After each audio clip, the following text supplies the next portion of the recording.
And if you missed the video, there's always Roy Keane's candid and controversial book. Brian Robson told me, "You'll get your chance, Roy. Wait." I'd waited almost 3 years. Now he had the ball on the far touchline. Alfie was taking the piss. I'd waited long enough. I fucking hit him hard. Take that, you cunt. Roy Keane's unforgiving words earned him a 5-match ban and a £150,000 fine. It was a book that was not about to say sorry. Even in my dressing room afterwards, I had no remorse. My attitude was, fuck him. According to Alex Ferguson, Keane is his best player ever. The enigmatic Irishman led Manchester United through a decade of unparalleled success. It was Keane! Roy Keane with a captain's goal for Manchester United! But as Keane reached out for football's glittering prizes, his uncompromising personality made him a uniquely chilling hero. Keane is also one of the greatest players his country has ever produced. But back home in Ireland, he's also synonymous with brooding feuds and World Cup controversy. I have sent him home. For such a single-minded footballer, there seems to be a multitude of different forces fighting for control of Roy Keane. He may be one of the most gifted players of his generation, but no one can confidently say that they know what's going on inside the mind of Roy Keane. Roy, can you give us just one reaction being sent home from the World Cup?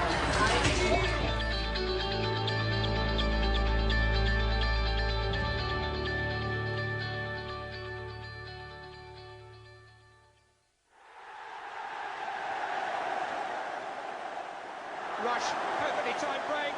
Liverpool at Anfield. Debuts don't come harder than this. Remarkably, Roy Keane has played only 2 games as a Nottingham Forest reserve. He's been thrown into football's emotional deep end. Arrived to find this absolute buzz going around the press box. Who's this kid Keane? And nobody knew anything about him. Roy Keane had been plucked from obscurity, junior football in Ireland. Overlooked as a youngster, he was eventually picked up by Nottingham Forest, where young players were reared or rejected by eccentric boss Brian Clough. Keane seized his chance. 5 or 10 minutes into the game, he's absolutely gone and whacked Ronnie Whelan, one of the Liverpool stalwarts, international, and a fellow Irishman to boot. And Roy's just gone in, 50-50 tackle, everything's gone in, bang. And it was almost like an audible sort of, ooh, that's interesting. It was more than interesting. Keane had overcome his darkest fear, that professional football had passed him by.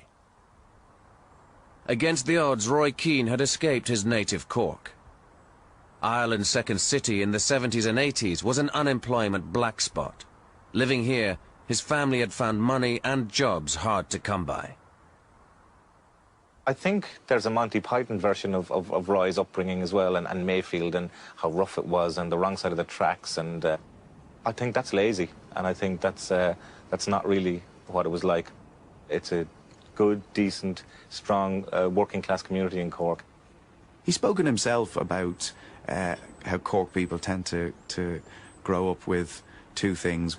1, a superiority complex, and 2, a chip on their shoulders. I think he's got both of those. Keane's brothers had made names for themselves as local footballers. By the age of 9, Roy was playing above himself for an under-11 team. But there was a problem. He was tiny. Sometimes I used to play against bigger players, but you know, the bigger they are, the harder they fall, I was told. So I used to get stuck in, and that's the only thing I could do, really. Roy had joined the Cork team Rockmount. He chose it over his local club because it was successful. Even aged 9, Keane wanted to win. He really caught my eye at that stage, at under 14, and the guys in midfield were probably all about 6 foot, 6'1". Roy, I think, was just over 5 foot, and he was getting stuck in. He was kicking lumps out of the Dublin midfielders. But he was a very, very skillful player as well. Roy hoped that Rockmount's success would bring him to the attention of an English club. Fellow teammates were spotted, he wasn't. To this day, rejection or even self-doubt nags at Roy Keane. Some of the players got, you know, tries in England, and unfortunately I didn't, but I just kept plugging away. He rode to English clubs, but none wanted him. Some questioned his size, others his temperament. Keane was unemployed, uneducated, and left to walk his dog in Cork. At least dogs don't betray you, he once said. Throughout his career, we perceive that Roy finds people a little bit difficult. He has more faith in his dog. Keane was rejected at the age of 15, which is a very sensitive age, and he's dreaming of being a professional footballer. So in the years 15, 16, 17, he's wondering whether he's ever going to get a chance to play the professional game. But by 18, Keane had grown, and in 1989 signed for another local team, Cove Ramblers. In a national final, they were 4-0 down by half-time, but Roy's qualities stood out. Losing at football was a fate worse than death. Roy's, willingness to keep playing, keep thinking that the game was still alive to them, keep telling his teammates that the game was still on for us, we can get the goals back here, we can, we might force it into extra time. Roy's performance was spotted by Forest's Irish scout, who was there to look at another player. Keane gave him the impression that he'd swim to England for a trial. He was obsessed by the feeling that I could have been left there, I could have been on the shelf. There's Roy Keane breaking away now for Cove Ramblers. That view galvanised him for the life that eventually followed. In sport, rejection impacts on people in two ways. Some people accept rejection as confirmation that they're never going to be good enough. They accept it. Winners never accept rejection. They use it as motivation to prove people wrong, which is exactly what Roy Keane has done. Keane grabbed his chance, determined never to be rejected again. But in his novice season, Keane experienced the wrath of his notorious boss, Brian Clough. A careless back pass and a cup tie caused a goal.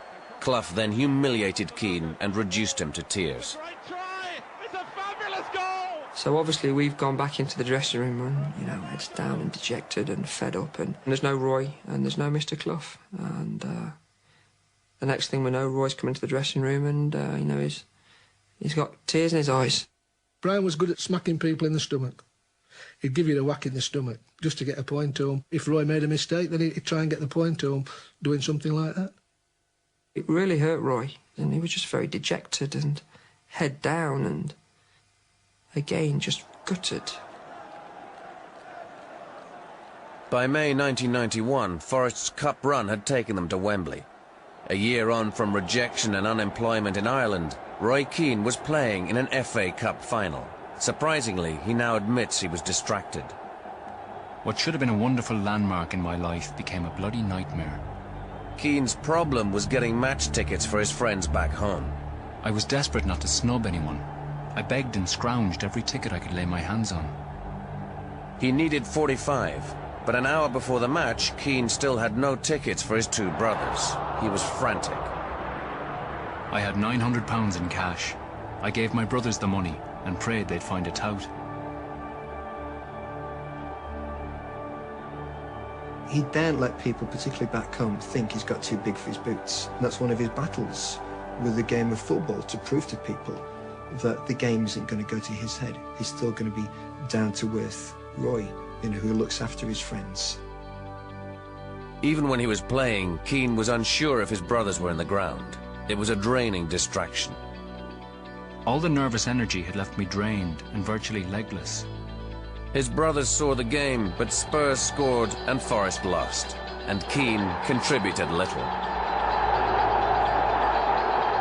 Storing up inside Roy Keane was a belief that football was a brutal and unforgiving business. To succeed, he had to learn from its ruthlessness.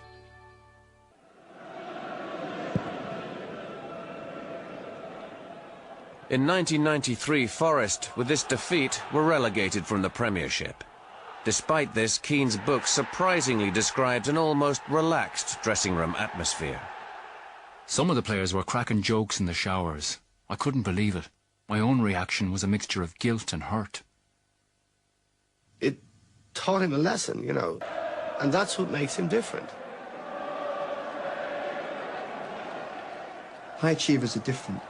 They take losing very, very personally. He thinks it's him that's lost. Don't forget, this is a man who's rejected from the game of football for being too small. So that invariably is going to impact on his self-esteem. there's always going to be that doubt. Am I good enough? It was during these Nottingham days that a different and very unpleasant Roy Keane began to emerge. Football is notoriously a drinking culture, and Roy Keane became one of its most infamous stars. We were staying in the Grand Hotel, and Roy comes and sits about 10 yards away from me, talking to this young lady. 5 minutes into the conversation, Roy picks his pint of lager up and slings it in this girl's face. And I thought, what the hell's going off here? And he's saying something about a slag and did who I am and all this business. I said, Roy, it's time for bed. I'm not going to bed. I said, son, you're going to bed. So I stood up and physically got hold of him. And he tried to headbutt me. And that was the first time I saw Roy Keane in a different light. Then we started getting little phone calls from people in Nottingham. He's been in this wine bar, and this fella's thrown him through a plate glass window, and he's done this and he's done that. Keane was based in Nottingham, but Forest allowed him to shuttle back and forward to Cork. Some say it staved off his homesickness, others that it just took him back to the root of his troubles. When he was playing for Forest, he would go home after the game on the late flight, back to Cork, make it to the Temple Acre for last orders, get a lock-in, go up to the disco, get pissed, have a kebab, go home with the lads, invariably get into a scrap. This is a professional footballer. He's still playing the Cork Rebel, which is, this is how Roy Keane behaves. If I want to go out for a drink with the lads until 3 o'clock in the morning, I will do. I'm not going to change because the game of football deems that I should. Roy leads his life by his rules. The fight at the end of the night was the price I was prepared to pay to go home. Keane's off-field reputation didn't deter other clubs. As Forest struggled, Keane had shrewdly negotiated a new contract which allowed him to be transferred if the club was relegated. For a man scornful of his less committed teammates, it seems hypocritical. Had there been any trace of cynicism there or self-interest, he could have said, well, it's okay, this works in my favour. He didn't. He did more than anybody else. He was voted Player of the Year by the Forest fans. And I think that tells you something about his value system. On the surface, Roy Keane's value system was simple. Now go to a bigger club. Forest were the past, and a career under Alex Ferguson was his future. By 1993, Roy Keane was Britain's most expensive player. But on-field clashes would soon make him Britain's most notorious.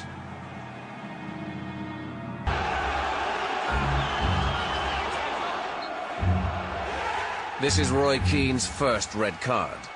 Ironically, he had been playing top-class football for 5 years before it was shown. It was a tough match. Keane had been badly fouled, and an ankle injury needed 8 stitches at half-time. Most players would have limped out of the game. He really shouldn't have gone back on the pitch, but he asked Alex Ferguson if he could go back for, 10 minutes, see how it went. And it was in that 10 minutes that he got involved with Gareth Southgate. Keane's book is disarmingly honest. Southgate's challenge is fair, but he catches me on the ankle just stitched. Fuck you. I get up and stamp on him. This is the warrior. So you're in a war zone there. And you get it, you take it, and you have to give it. And people in the game will test you. And they'll test Roy Keane. I'll obviously definitely get sent off another few times before the end of my career. But that's part and parcel of it. I'd never change my game. It's not possible. If I do change my game, I don't think I'd be half the player.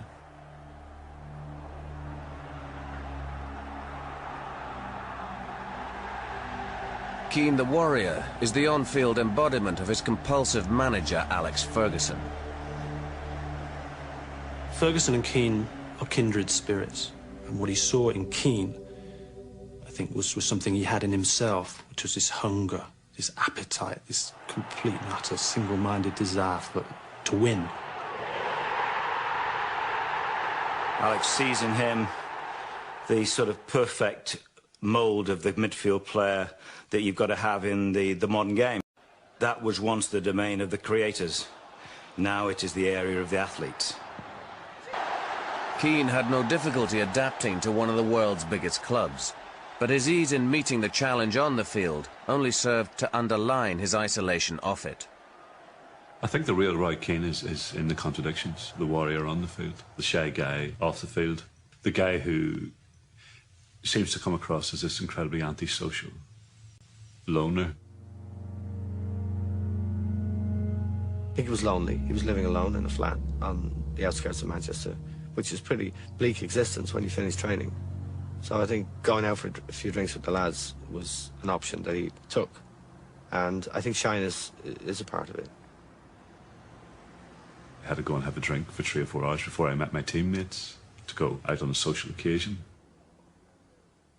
You take a drink to go and have a drink is quite a problematic place to be, I think. Potentially bad place to be. Any of his former teammates would tell you that he was actually not a nice guy when he had drink on him. He struggled to control himself, and that you really had to avoid him. I suppose he could get a bit aggressive. I think if people sort of got above their station, as he would call it, he would see it fit to sort of put them down a peg or two and make sure they knew where they stood. I've obviously got involved in 1 or 2 scrapes over the years, but I wouldn't change anything. You know, if someone's going to have a go at me, usually I'll have a go back. You know, it's a fault, but that's the way it goes. We were at one function and I think Brucey came over to me, sort of said, you know, you better get hold of your mate and get him in a cab and get him home. And I'm like, well, Brucey, you're the same size as me. You know him. Why don't you do it? It's like, oh no, I'm not messing with him. When he talks about incidents, so many of them seem to revolve around people commenting, "Who do you think you are?" He's not that boy from Cork anymore. He's a footballing superstar, and yet the tensions and strains for him is to be both. Roy Keane is proudly Irish, but few footballers have demanded as much from their country as Keane. His autobiography rages against poor standards. I was ashamed at the way we went about preparing for games. Keane claims that under Jack Charlton, the players were taken to Harry Ramsden's before the game against Austria. The mission to complete Harry's challenge, a giant-sized haddock and chips with pudding to follow. Unprepared for this qualifier for Euro 96, the players tired. In his book, Keane blames bad management. Some of the lads reported that their legs went 20 minutes from the end. Fucked. But they'd passed Harry's challenge. Ireland were out of Euro 96 and Keane resented Charlton's folly. Oh, the players viewed it as the Mad Hatter's Tea Party. You know, it was anything goes, basically. Some of the passing is fucking scratchy. The professionalism that Alex Ferguson brought to Old Trafford, he never felt was there within the Irish setup. And that was something that sort of gnawed away at him repeatedly. Right! Keane's disenchantment with Charlton was visible from the outset. On the surface, this was surprising. After all, Charlton had a World Cup medal and had taken Ireland to the 1990 quarter-finals. He was loved by the media and adored by Irish fans. But Keane saw a different man, an imposter and a clown. Roy Keane came in along with a lot of other players in the early 1990s, and they didn't see Jack Charlton with the same kind of awe that Captain Mick McCarthy did. What seems to annoy Roy Keane is people pretending to be what they're not. Hence, his biggest insult is to call someone a bluffer. He's a chancer, he's a bluffer. Jack rolled up, sort of got the band to play, and then sort of walked out of town. That was Jack's way of management. There wasn't too much professionalism or discipline, certainly in the way that Roy Keane would demand discipline. I sometimes looked at him and thought, is he listening? Does he know what I'm talking about? Is he understanding what I'm saying to him? And then he would, sometimes he'd just drop his eyes away from you and then he'd sort of look up at you and you'd think, I'm not sure about him. Charlton was right not to be sure. I suppose it came to a head, really, during a summer trip to Boston in 1992, when Roy Keane delayed the team bus. He was drunk. Suddenly, Roy appears from nowhere. And Jack says, what are you doing? You're 19-year-old, you know, your first trip and you're late, you know. Why are you late and whatever? And he said, we've all been waiting for you. And Roy said, I didn't ask you to wait. And everybody was like, well, Black Roy started laughing because, you know, great answer, but such a one-off answer. Mick McCarthy was quite angry about this, that Keane disrespected Charlton in his view. And Mick McCarthy stood up and said, look at the state of you call yourself a professional. And Roy Keane's reply was, you call what you have a first touch. He really cut McCarthy to the bone with that. All of these authority figures, Jack Charlton, Mick McCarthy, if the authority that the person has and the way they use that authority, if there's some contradiction, in Roy's High Court, they're found guilty of being a bluffer or a bullshitter. It was 1994, and in Roy Keane's mind, bluffers and bullshitters were leading Ireland to another World Cup campaign. But success against Italy and a narrow defeat by Holland in the second stage was seen by many as a moral victory. The Irish crowds turned out for Charlton's conquering heroes. Keane was named Ireland's player of the tournament, but for him it was a hollow award. He describes feeling cheated by the whole event. A tournament I dreamed of since I was a lad had been a bloody nightmare. We'd achieved little. The whole thing was a fraud.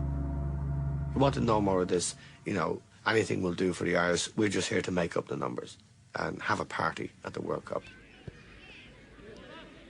After the win against Italy, Charlton had allowed the Irish team to relax. Some feel it was too relaxed and their chances faded in the American heat. 2 years on, when Ireland failed to reach the Euro '96 finals, Charlton resigned. The crown passed to Mick McCarthy. Roy Keane was unconvinced. When McCarthy made him captain for his first match against Russia, the plan famously backfired. Now, what happened in that game was Keane kicked one of the Russian players and got himself sent off. As he walked off the pitch, Mick McCarthy quite pointedly refused to look at him. Snubbed by his boss and trapped in a love-hate relationship with his country, Keane's next appearance in Dublin turned sour. First touch for Roy Keane. And he got a bit of a jeer, as you'll have heard there, from the Irish following. Unbelievably, Ireland's greatest player was booed. The seeds of another World Cup debacle had been sown.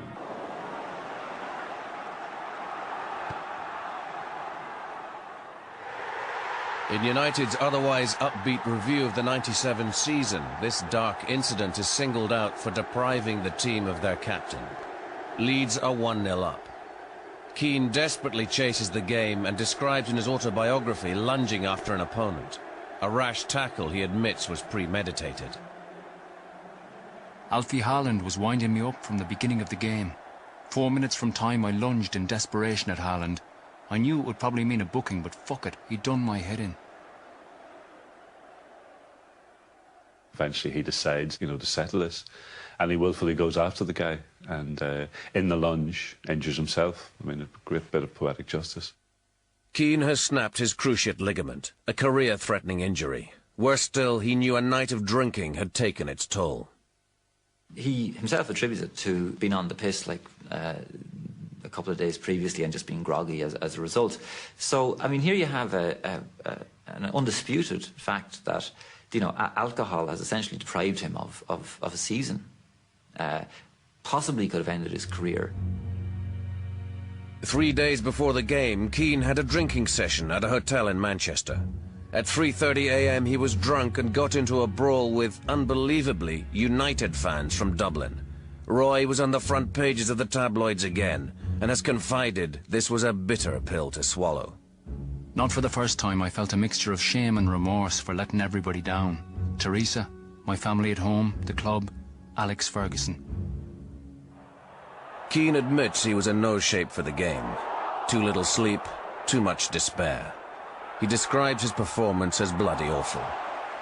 You know, you're banging on all the time about dedication and professionalism, and you're going out and getting pissed. You're going on the field with hangovers. Drink, regret and self-recrimination lay behind Keane's tackle on Alfie Haaland. Haaland in return ensured that Keane would never forget the moment. So Haaland is standing over him saying, you know, you're feigning injury, but you're not fooling me. And Roy is thinking, I'm lying here with my career in the balance, and you're mocking me. You're calling me a cheat. I'll remember this. This really is an attack on his perceived honour. If you accuse him of being a fake. This seems to be the worst thing you can do to Roy Keane. You're a bluffer. You're faking it. Roy Keane's rules for sporting warfare is that you don't fake injury. If you're going to win, you do it genuinely. And the whole notion that he's a faker is a personal insult to his manliness. And the man in him said, I'm not going to accept that. Keane's season was over. Whether he ever played football again depended on a strict rehabilitation program. Keane admits he had his own interpretation of what rehab meant. I vividly remember drinking with Brian Robson one afternoon early in my rehab. I was still on crutches, my bad leg propped up on a bar stool. I mean, it's a great image of this guy, you know. His career's in turmoil and he's gone out to the pub in crutches. I mean, he could have got quite badly injured, obviously. I was out in the piss every night. I was dancing and doing daft stuff like jumping over hedges and cars. By Christmas, the binges had become so regular that Alex Ferguson said he would fine any player caught drinking with Roy Keane. In the United Review video, Keane's rehabilitation was portrayed in a much more wholesome light. It's been a tribute to his dedication and single-mindedness that he's responded so positively. Keane decided then that he was going to change his life. He started to see himself more and more as an athlete. The physical change was quite incredible. I mean, there wasn't an ounce of fat on him. If you look at his face had changed as well. It was more hollowed, chiselled. You feel there's a sign hung out there saying, do not enter, do not come close. He was reborn, you know, as Robo-Captain, you know, with a shaved head, you know, and the broad shoulders, and a seething image when he steps into the arena. You know, this guy leading the team out who looks like he's going to war. In August 1998, Keane returned and sparked United's greatest ever season. They were soon on course for the treble, but Keane had his eyes on the biggest prize, the Champions League. Against Italian giants Juventus, it looked as if the prize was beyond him. Within 10 minutes, United were 2-0 down. The professional game is about doing it when you're playing against the best and under the cost. Anyone can be good when you're 2-0 up against Middlesbrough at home. It's when you're 2-0 down against Juventus away. That's when you find out who the great players are. For those who are in the top 5% of their sport, the drug is the drug of peak performance, being laid down a challenge and being able to prove that they're worthy of that challenge. The people who aren't in the top 5%, those are the games they worry about because of their fear of getting found out, but not the Roy Keanes of this world. He said he knew as soon as he looked at the Juventus players after he scored his goal that they had lost it. They'd lost their bottle. And there were some world-class players out there that night. But he said when he looked into the whites of their eyes that their nerve had gone. It's 2-2! But dramatically, Keane's own nerve was tested to the extreme. A clumsy tackle, a yellow card, and even if United got to the final, Roy Keane knew he wouldn't be playing. He will not play in the Champions League final this season. Now, many other professional players in that situation wouldn't contribute anything for the remainder of the game. The fact that he didn't allow thinking about the final put him off. Something about the inner strength of the guy. This is someone who can really control his pattern of thought. I was for once proud of myself, content that I'd justified my existence and honoured my debts to the manager. Keane's pride genuinely came before a fall. 3 weeks later, United have won the Premiership, and in 4 days' time, Keane will lead his team out for the FA Cup final. But after a day of drinking, he gets involved in a pub brawl. The police are called, and the captain of Manchester United spends the night in jail to reflect yet again on a moment of madness. You prick. Why me, the usual? Why me? I wasn't the only one they were bothering, but I was the one who had to get involved. Again. He was incredibly shamefaced when Ferguson had to come and bail him out of the cells. But the fact is that the trouble keeps coming round and the remorse keeps coming round. Yet there doesn't seem to be any incremental growth in self-awareness. Barcelona, May 1999. A famous night, but Roy Keane, the great leader, has been forced to watch helplessly from the stand. A victim again of his own mistakes. Being Keane, the moment of victory can never be fully savoured. A couple of players told the press they didn't care if they never won another trophy. Hello, I thought, is that it? We've made history. Now we pack it in? You're sitting in the dressing room literally 10 minutes after they come off the field saying the rot's set in. They're complacent. They've just won the biggest trophy in European football. They've won the treble. They're enjoying themselves with the champagne. This guy's sitting in the corner going, here we go. It's all over. I mean, it's not right. It's not normal behaviour, you know.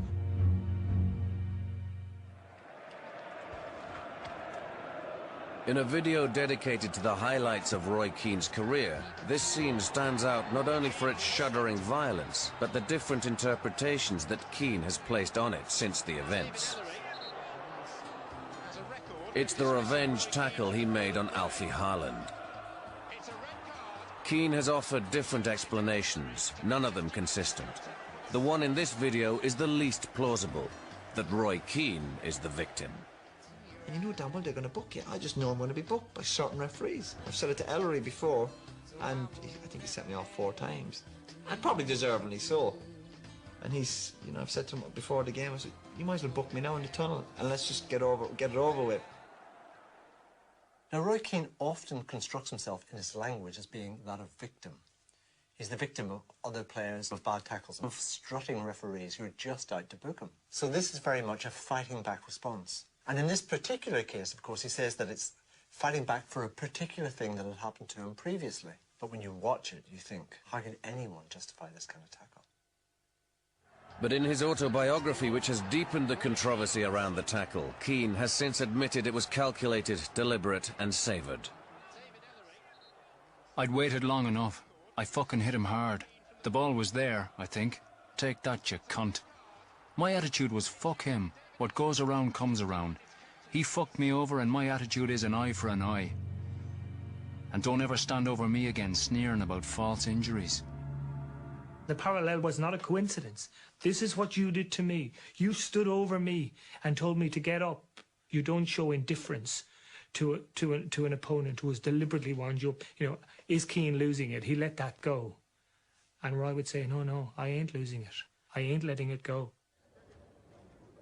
Roy's out of the game for a year, and barely a day goes by without him thinking about Alfie. He's stewing on it, he's brooding, he's waiting for the opportunity. So this is revenge that's been building for some time. I had situations in my career where somebody did done me in a match, and I would want revenge years down the line, or maybe 6 months. I might be the away game or the home game. You have a little black book of people that have kicked you in the past, and next time you play them, you'll kick them back. It's just that people are not quite as honest as Roy and come out with it. I said, do you regret it? And he goes, no. And would you do it again? Probably. And then he goes, immediately, it's not something I'd want my kids to hear or do. It's almost like he knows that he's saying the wrong thing and doing the wrong thing, but he can't help himself from doing it. It does seem to suggest a level of self-knowledge, but not enough self-knowledge for him not to do it. Despite Keane's claims that his revenge on Haaland was calculated, most onlookers thought he was spiralling out of control. Keane's own video seems to reinforce that image. He's seen fighting with England's Alan Shearer and seems at ease with yet another red card. I pushed him. If you're going to get sent off, you might as well punch him properly, because you're going to get the same punishment. You might as well be hung for a sheep as a lamb. That's what I was thinking afterwards. It wasn't even... It was just a push. Ridiculous. Although Keane shrugs off the Shearer incident in his video, his book tells an entirely different story. All the red cards. You're only human, Roy, I told myself. But this time I couldn't let myself off the hook. I'd had enough of my own behaviour. Full stop. He went to see Alex Ferguson the next morning, and they talked about that. Am I driving too hard? Am I caring too much? And for a few days at least, he wanted to give the game up altogether. He said, that's it. If I can't control myself in that normal way, I don't want to play this game. Ferguson said, no, you got to reconsider, take your ban, take time out and come back.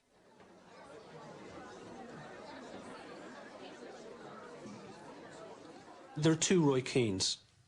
There's Keane, who can be charming, articulate, and he's, by all accounts, a good family man. And then to me, there's Keano. sort of snarling figure that dominates United and has been created by United. Ferguson has certainly encouraged the Keano in Roy Keane to come out, because that's what's going to win in football games. He quite clearly has anger management issues, and Alex Ferguson would look at it and say, well, he's been sent off 11 times in his career. That's what, an average of just over 1 sending off a year. Is that too high a price to pay for the player that Roy Keane is? I think Alex Ferguson would say no. I think Alex Ferguson works on this notion that certain players have just got that psychological thing that Ferguson's looking for, something that he himself has got, which is, it's not just this quest for success, it's this terrible fear of failure. They suffer from that. And when I say suffer, I mean suffer, because failure for them isn't a temporary state to be forgotten about. This is something which produces depression. Something to be avoided at all costs. Roy, can you give us just one reaction being sent home from the World Cup? In the summer of 2002, depression descended on Roy Keane. The biggest moment in his football career was about to blow up in his face. Roy Keane had already lost out on one big final. He was determined to drive Ireland's World Cup campaign, knowing that this was his last opportunity to appear in the greatest show on earth. It didn't look promising. Ireland were in the group of death with Holland and Portugal. But in their first match away in Holland, they take a 2-goal lead and hold on for an unexpected draw. The fans are celebrating. McCarthy is delighted. Only Roy Keane feels deflated. They asked Mick McCarthy what he thought of the result, and Mick McCarthy said, well, if I'm honest, I would say I would have settled for a 2-2 draw beforehand. And when Roy Keane was asked, he said, so what, we got a point in Holland. That doesn't make it a good result. We've got to set our sights a bit higher than this. And that really highlighted the friction between their 2 points of view. Before the match against Holland, Keane had invited Mick McCarthy to his house to discuss Ireland's preparations. They agreed ways of improving travel, training and diet, all based on Keane's experience at United. But in the run-up to the Holland game, Keane felt nothing had changed. He felt betrayed, bitterly betrayed, because he had granted McCarthy unprecedented access to his house. He kept reiterating this phrase when he was talking about Mick McCarthy betraying him. He kept saying, you know, and McCarthy was round my house. And the third or fourth time he said it, I said, you know, what's the big deal about that? And he goes, well, no one ever gets in my house. And that guy was in my living room. And I said, have you not had your teammates round there? No. They're not allowed in my house. And I said, what about friends in the game? He says, I don't have any friends in the game. I thought there was a glimpse there of this guy who has essentially quite a lonely, self-imposed existence where he doesn't let them in. Keane's dispute with McCarthy simmered between the surface of the return leg with Holland. But Keane stayed true to Ireland's cause. Roy Keane set the tenor for the game after, I think, about 60 seconds. He clattered Mark Overmars. And Roy Keane with the first big tackle. Yes, sir. Keane, several times, got a hold of the ball and looked for a corner of the pitch to hide in, just to take the heat off the defence. Nicely played. And then one of his forays down the pitch, Jason McAteer scored from. And from a position where you thought, well, we're going to be very, very lucky to get a draw from this game. Ireland won this match, and that was Roy Keane. That's what he does. The final whistle sounds at Lansdowne Road, and ultimately the most effective of Irish performances that we've ever seen. And Mick McCarthy has taken his team, surely, all the way to Korea. But with the match over, a photograph captured the gulf between Keane and his manager, Mick McCarthy. It's quite incredible, the body language. Mick McCarthy has this deferential look on his face, and Roy Keane has this look of contempt frozen on his face, and he's looking in the opposite direction. You can almost drive a bus between their two bodies. I think that moment really crystallized their relationship. But the photograph also reveals something deeper about Roy Keane.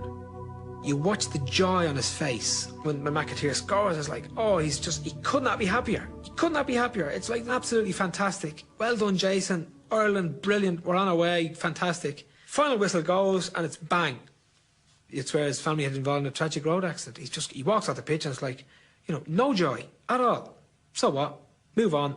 That's it. I do worry for him at times like that, because spiritually, what's happening to him then? You know, where is he going to get his reward for his effort? And where is he going to get release from his pressure? And where is he going to lighten up and enjoy the moment and learn to love it? Roy Keane, surely now considered one of the best players in Europe. He really should be playing in major finals. Keane's belief in Ireland surpassed anything that anyone had dared to dream of before. He spoke with Alex Ferguson before going there and said, we're going there to win the World Cup. Now, Fergie thought he was mad, but you know, how can Ireland win the World Cup? Keane would say, can we not aspire to go all the way? And I think in that way, he's different from everybody else, because I don't believe that any of the other Ireland players, before they left their Premiership clubs, would have turned to their club manager and said, we're going there to win that World Cup. Certainly McCarthy didn't think we were going to win. Who's more realistic in that instant, you know? But if you take that will to win, however unrealistic, away from Roy Keane, you don't have the footballer that he is. This idea that I've got to go out and win is essentially what he's about. But being Roy Keane, the heightened dream he had for Ireland was always stalked by an equal fear of failure. And his biggest nightmare, as he says, and that's the word he used, my nightmare, was that we go to the World Cup badly prepared with the same old shambles and wouldn't give ourselves a chance. As soon as the Irish team arrived at their training camp in Saipan, Keane's nightmare began to unfold. A training pitch with holes in it, no training kit, and then no goalkeepers for their first practice match. Now, Roy just doesn't get on with it. It has to be perfect for him. The goalkeepers weren't there. And as soon as he came off, you could see straight away, this is a real problem for him. He did this massive blowout on the training field, and I witnessed that, and it was unbelievable. The ferocity of him in the moment, the aggression in his face, I was actually frightened by it. I just thought, Jesus. He knows what the calibre of preparation needs to be like to win and achieve at that kind of level. And he immediately sees that the preparation that's ensuing can't possibly lead to success. So the contradiction creates this rage in him because he knows, again, matters are out of his hands. Keane's reaction was to tell McCarthy he wanted to go home. Then he changed his mind, he'd stay. Then he changed it again, he'd go. Then yet again, he'd stay. Keane's erratic behaviour struck an ominous chord with some Irish observers. On board the Special Air Lingus. Keane's problem with being away for 5 weeks with players, him being the only one who was struggling to stay off alcohol, especially in that first week in Saipan when they were there to relax and go out and get drunk. For Keane, that was going to be a white-knuckle ride where he had to hold on tight and try and get through it. I mean, if any other major public figure comes out and says that they have, you know, issues with alcohol, we automatically ask them, well, does it affect any decisions you've taken? We assume that it's a serious matter and that it affects nearly every aspect of their lives. Yes, he was part of that, and he changed. But I still believe that he's fighting the demons that have, you know, took him there in the first place. It's a battle for him all the time, and that's probably part of why we see this reaction of Roy for certain things. Keane had been in Saipan only 5 days when manager McCarthy called a fateful meeting of players and coaching staff. It triggered a 10-minute tirade from Roy Keane. By Keane's own admission, it was candid. You're a fucking wanker. I didn't rate you as a player, I didn't rate you as a manager, and I don't rate you as a person. And you can stick your World Cup up your arse. Mick McCarthy just looked. There was nothing he could say. He would make a slight interjection, and Roy would come pounding on, and Mick is left just utterly naked, taken apart. It wasn't a scattergun rant. Roy Keane had a list of grievances about Mick McCarthy, which he gave him in chronological order. It started with Boston, went through then to 1996. It seemed as though Roy Keane had rehearsed it 100 times before it all came out. He was very much in control. The irony was that Keane has become the epitome of commitment. And yet, while lecturing everybody on the nature of commitment, he walked away from the team and World Cup. It was a moment when Keano, the irrational side of Roy Keane, the explosive side of Roy Keane, dominated. But to me, the seeds of that were sown over the previous 4 or 5 years, with his being lifted onto a pedestal at Manchester United. He could see no other person than Roy Keane himself. Back in Ireland, Keane resisted the immense emotional pressure to return. The country would love you back, and it would do so much to lift the morale of kids who will never have a chance. I don't know. I really don't know. As I said, I need to stand up for what I believe in. It was at that stage a question of letting the country down, quote unquote. He said, I'm doing what I believe is right. I've absolutely no doubt in my mind that I've done the right thing. The sense of betrayal that he felt was profound, you know. They ruined my World Cup. But no sense of, you know, I might have ruined my World Cup. There was no sense that at all. They, you know, they betrayed me. I gave everything for this team. When he returned back to Manchester, when people said, well, you know, how do you feel? He said, I felt great. And you thought, well, why? How could he say that, having given up the last chance to appear in the greatest football stage there is? And it's because he'd exorcised himself of all the demons, of all the rage that he'd felt about the Irish setup. And for Roy Keane, that seems to be the most important thing. Is he being true to himself? And in that instance, he could say yes. Roy Keane did not return to Japan. The Irish team did better than anyone expected, except Roy Keane, who thought they should have won. It was a long shot, but with him they might have done. That's why he's Roy Keane. That's his legacy. Job's hard to come by. I think there's a Monty Python version of Roy's upbringing as well, and Mayfield, and how rough it was, and the wrong side of the tracks, and I think that's lazy, and I think that's not really what it was like. It's a good, decent, strong, working-class community in Cork. He's spoken himself about how Cork people tend to grow up with two things. One, a superiority complex, and two, a chip on their shoulders. I think he's got both of those. Keane's brothers had made names for themselves as local footballers. By the age of 9, Roy was playing above himself for an under-11 team. But there was a problem. He was tiny. Sometimes I used to play against bigger players, but you know, the bigger they are, the harder they fall, I was told. So I used to get stuck in, and that's the only thing I could do, really. Roy had joined the Cork team Rockmount. He chose it over his local club because it was successful. Even aged 9, Keane wanted to win. He really caught my eye at that stage, at under 14. Chilling hero. Keane is also one of the greatest players his country has ever produced. But back home in Ireland, he's also synonymous with brooding feuds and World Cup controversy. I have sent him home. For such a single-minded footballer, there seems to be a multitude of different forces fighting for control of Roy Keane. He may be one of the most gifted players of his generation, but no one can confidently say that they know what's going on inside the mind of Roy Keane. Roy, can you give us just one reaction being sent home from the World Cup?